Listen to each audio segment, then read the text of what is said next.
Assalamualaikum warahmatullahi wabarakatuh.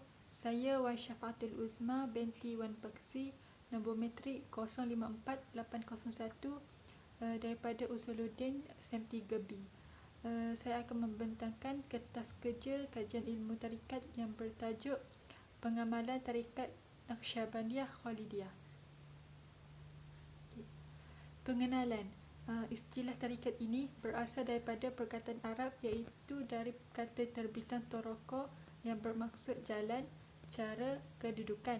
Dari sudut istilah tasawuf pula, tarikat ini diberikan beberapa definisi yang berbeza oleh tokoh-tokoh. Antaranya Syekh Al-Jurjani, beliau berkata tarikat itu ialah sirah, jalan kerohanian yang khusus bagi orang-orang yang berjalan menuju kepada Allah, yang pasti mengharungi pelbagai rintangan dan melalui peningkatan rohani dalam pelbagai makam.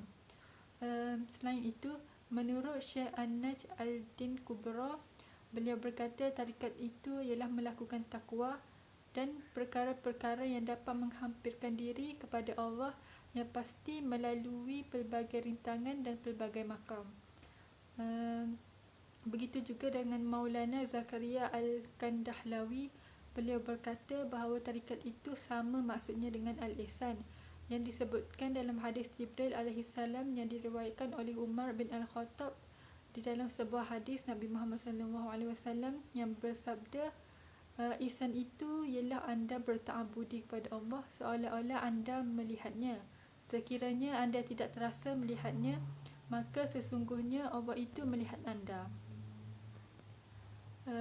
Dalam Islam, tarikat dibahagikan kepada dua, iaitu tarikat umum dan tarikat khusus.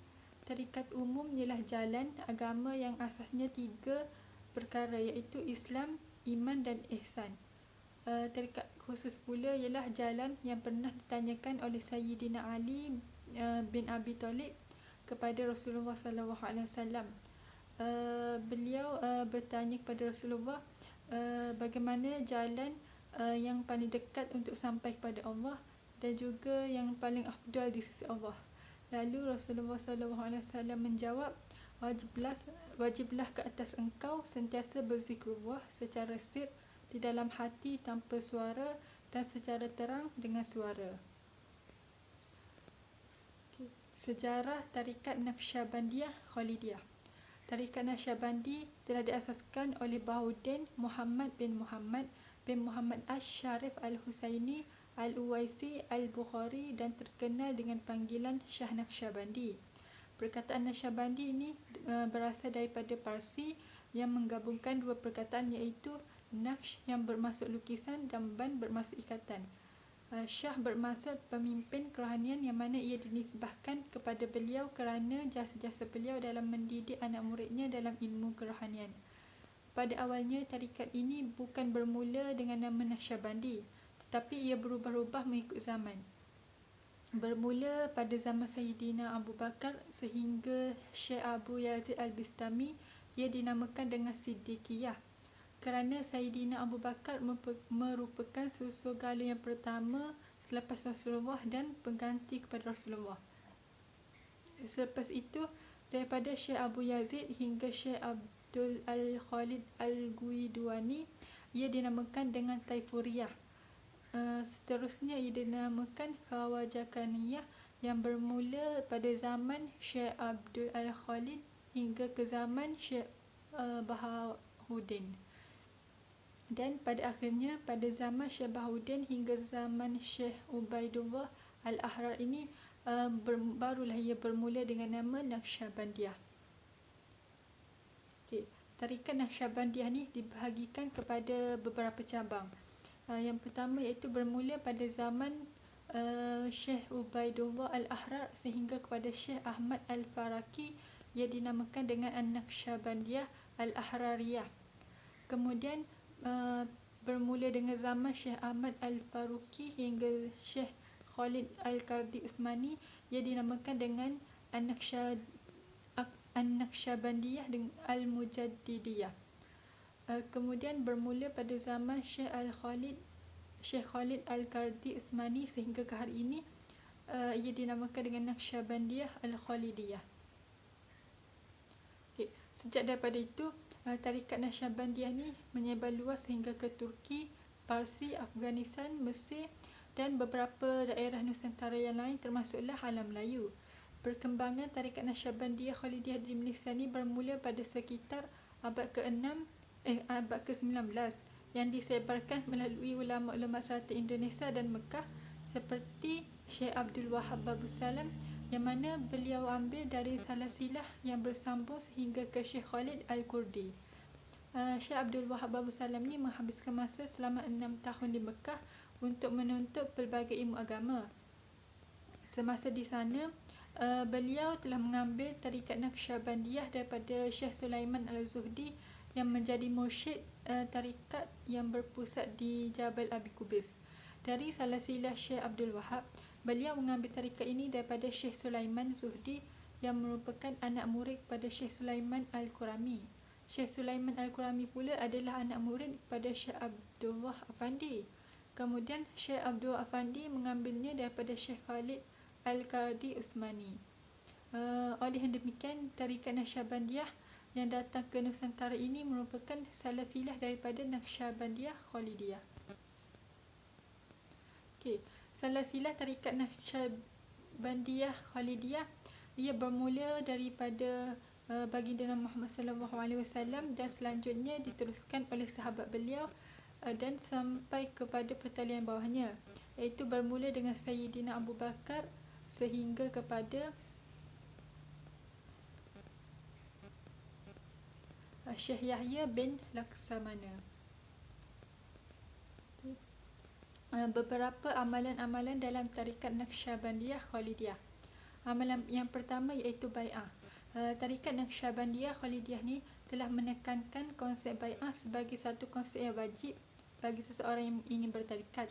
Bai'ah itu merupakan janji setia ataupun perjanjian kerohanian di antara murid dan syekhnya dalam mengikuti jalan kerohanian dan mencari keredaan Allah. Bai'ah ni perlu dilakukan antara murid dan juga syekh. Ia bertujuan untuk murid yang bertarikat itu menyatakan kesetiaan dan kesanggupannya terhadap bakal syekhnya dalam mentaati ajaran dan perintah yang diberikan oleh syekhnya. Begitu juga dengan seorang syekh, dia perlu menyatakan kesanggupan dalam memberikan persetujuan untuk mengajar dan membimbing muridnya melalui jalan tarikat. Amalan yang kedua iaitu talqin. Dalam tarikat, talqin ini bukan dimaksudkan dengan pembacaan yang dilakukan ke atas seorang yang meninggal dunia, tetapi ia bermaksud peringatan dan pengajaran seorang syekh kepada muridnya. Amalan talqin ini bukan sahaja diamalkan dalam tarikat Naqsyabandiyah Khalidiyah, tetapi ada beberapa tarikat lain yang mengamalkannya, antaranya Qadiriyah dan Rifaiyah. Di Malaysia, amalan talqin dan bai'ah ni dilakukan sendiri oleh syekhnya dan dibantu oleh khalifah mereka. Wukuf qalbi. Amalan wukuf qalbi adalah satu asas yang telah diperkenalkan oleh Syekh Bahauddin Naqsyabandi. Beliau menyifatkan bahawa wukuf qalbi ini sebagai satu syarat yang wajib kerana ia merupakan maksud tujuan setiap amalan zikir. Perkataan wukuf dalam bahasa Arab merujuk kepada makna berhenti daripada berjalan atau bangun berdiri daripada duduk. Manakala perkataan qalbi berasal daripada perkataan qalb, yakni jantung. Dari sudut istilah pula, wukuf qalbi dimaksudkan dengan satu simbolik dalam mengingati Allah yang sampai kepada peringkat tidak menghiraukan lintasan ingatan perkara yang selain daripada Allah. Amalan wukuf qalbi ini dijadikan sebagai satu tuntutan untuk diamalkan di luar waktu zikir dan di dalam waktu zikir. Dalam waktu zikir atau dalam waktu tawajuh, amalan ini dilaksanakan dalam dua peringkat. Yang pertama, sebelum melakukan amalan zikir, sama ada zikir Allah atau zikir la ilaha illallah, dan kedua, sewaktu melakukan amalan zikir.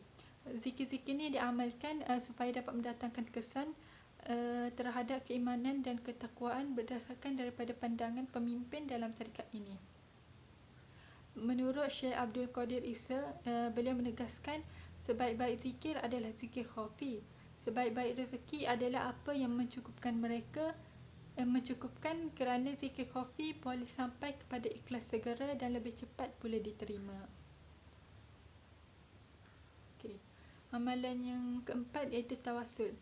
Dari sudut istilah, tawasul bermaksud memohon kepada Allah dengan menggunakan perantaraan atau wasilah, yakni dengan menyebut sesuatu yang ditawasulkan dengannya. Tujuan tawasul diadakan adalah untuk mendapat keberkatan tabaruk daripada Allah. Dalam tarikat, syekh dan khalifahnya akan membimbing murid-murid dalam melaksanakan amalan yang wajib serta memperbanyakkan amalan-amalan yang sunat. Kerana amalan tawasul ni ia boleh dilakukan dengan pelbagai cara. Antara salah satunya adalah bertawasul dengan amal soleh.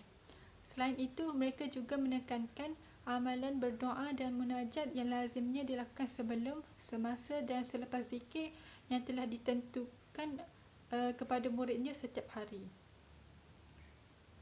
Okay. Amalan yang kelima iaitu tawajuh dan tahlil.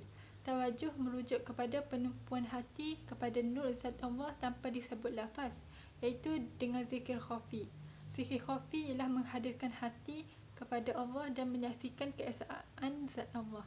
Menurut Syekh Ali bin Husain Al-Harawi, tawajuh dimaksudkan dengan syekh bertawajuh atau menumpukan ke dalam batin setiap murid dengan hati syekh melalui tawasul dan berlaku penyertaan rohani.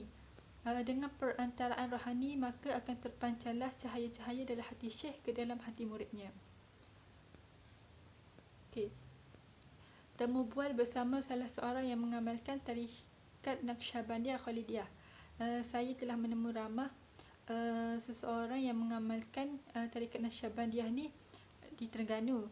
Beliau adalah Wan Muhammad Nur Hakimi bin Wan Nordin yang tinggal di Kampung Ladang, Kuala Terengganu. Beliau dilahirkan di Hospital Sultanah Nur Zahirah dan merupakan pelajar lepasan pondok Pesantren Al-Munir Takhasus Fiqh di Jawa Tengah, Indonesia.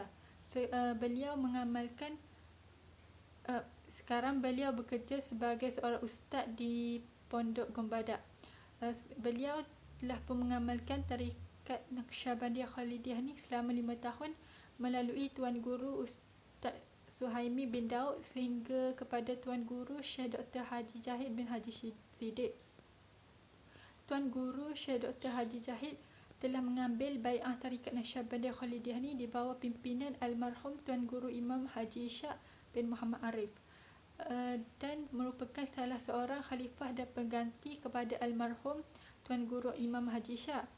Beliau telah diberi gelaran Al-Khalidi melalui syair 14 rangkap hasil karya Tuan Gurunya sendiri dan menjadi seorang syekh dalam tarikat Naqsyabandiyah Khalidiyah yang memimpin amalan suluk di Madrasah Manaratil Ilmi di Kuantan Pahang dan di Surau Suluk Madrasah Babul Khairat Kampung Melayu Majidi di Johor Bahru.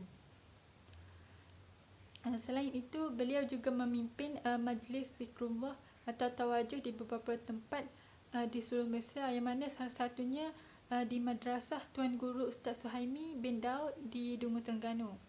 Ustaz Wan Muhammad Nur Hakimi juga mengatakan bahawa antara amalan yang beliau amalkan dalam tarikat Naqsyabandiyah ni adalah membaca Al-Quran, membaca Al-Fatihah, ayat kursi, juz amma dan menyebut zikir Allah sebanyak 5,000 kali dalam sehari. Setiap amalan-amalan dilakukan ni secara bersendirian, tetapi ada kalanya ia bertawajuh bersama dengan guru supaya Tuan Guru dapat memimpin rohani menjadi lebih dekat kepada Allah dan menghadirkan ingatan kita hanya kepada Allah. Beliau juga ada mengatakan bahawa tarikat ini dapat membentuk akhlak yang mulia kerana tarikat adalah akhlak Rasulullah sebagaimana disebut di dalam kitab Al-Anwar Al-Qudsiyah. Syekh Abdul Wahab Sya'rani berkata yang bermaksud sesungguhnya pelbagai tarikat golongan sufiah itu adalah merupakan akhlak Nabi Muhammad zahir dan batinnya. Di samping itu, beliau juga ada menyebut bahawa amalan tarikat itu merupakan satu cara untuk mencapai taubat nasuha kerana dalam tarikat adanya bimbingan daripada syekh secara berterusan. Nasihat kepada orang yang bertarikat dan tidak bertarikat. Ustaz Muhammad Hakimi ada memberikan beberapa nasihat kepada orang yang bertarikat dan juga kepada orang yang tidak bertarikat. Antaranya ialah kepada orang yang bertarikat, seseorang itu mestilah melazimi dirinya membaca Al-Quran kerana ia adalah tali Allah yang menghubungkan antara seorang hamba kepada Allah dan ia adalah cahaya hati. Selain pada zikir-zikir, Al-Quran juga boleh diamalkan untuk menjadikan kita lebih dekat kepada Allah Subhanahu Wa Taala. Selain daripada itu, seseorang itu mestilah mendalami 3 asas ilmu agama, iaitu tauhid, fiqh dan tasawuf itu sendiri dengan lebih mendalam supaya lebih mendekatkan diri kepada Allah dan memberikan kebaikan yang tidak terhingga ke atas diri kita. Selain itu, seseorang itu haruslah istiqamah dalam melakukan amalan-amalan tarikat seperti yang telah ditetapkan supaya dapat mencapai matlamat atau tujuan asal mengamalkan tarikat tersebut, sebagaimana pada awalnya pengamal melakukan bai'ah terhadap syekhnya. Nasihat beliau kepada orang yang bertarikat ialah, kepada orang yang tidak bertarikat ialah jangan kita menghukum seseorang yang tidak bertarikat itu sesat tanpa soal selidik tentang latar belakang tarikat yang diamalkan, kerana walaupun ada beberapa tarikat yang tidak diiktiraf, tetapi ada juga tarikat-tarikat yang diiktiraf berdasarkan Al-Quran dan As-Sunnah. Selain itu, mereka juga tidak boleh menolak ilmu tasawuf walaupun mereka ini tidak bertarikat, kerana ilmu tasawuf itu suatu ilmu yang wajib dipelajari bagi setiap mukallaf. Dan akhir sekali, beliau berkata bahawa seseorang yang tidak bertarikat itu mestilah menghormati orang yang bertarikat. Begitu juga dengan orang yang bertarikat mestilah menghormati orang yang tidak bertarikat. Kesimpulannya, dapatlah disimpulkan bahawa kesemua amalan tarikat Naqsyabandiyah Khalidiyah ini mempunyai asas berdasarkan pengamalan yang telah dilakukan oleh Syekh Naqsyabandi hingga kepada ajaran Rasulullah melalui sahabat dan pengikut tarikat Naqsyabandiyah Khalidiyah secara bersanad. Amalan-amalan mereka ini sesungguhnya tidak mendatangkan kemudaratan kepada seorang itu, malah ia adalah usaha untuk membersihkan rohani dan jasmani yang membawa kepada makrifat mengenal pencipta, yakni Allah Subhanahu Wa Taala. Selain itu, kesemua amalan ini diiktiraf oleh Al-Quran dan As-Sunnah dan tidak bertentangan dengan syariat Islam. Amalan-amalan ini hanya mampu diikuti oleh mereka yang benar-benar bersedia untuk mengikuti jalan sufi dan bersedia menghadapi segala rintangan dan dugaan dalam menempuh jalan yang diredai sehingga sampai kepada makrifat. Wallahu a'lam. Itu saja daripada saya. Assalamualaikum warahmatullahi wabarakatuh.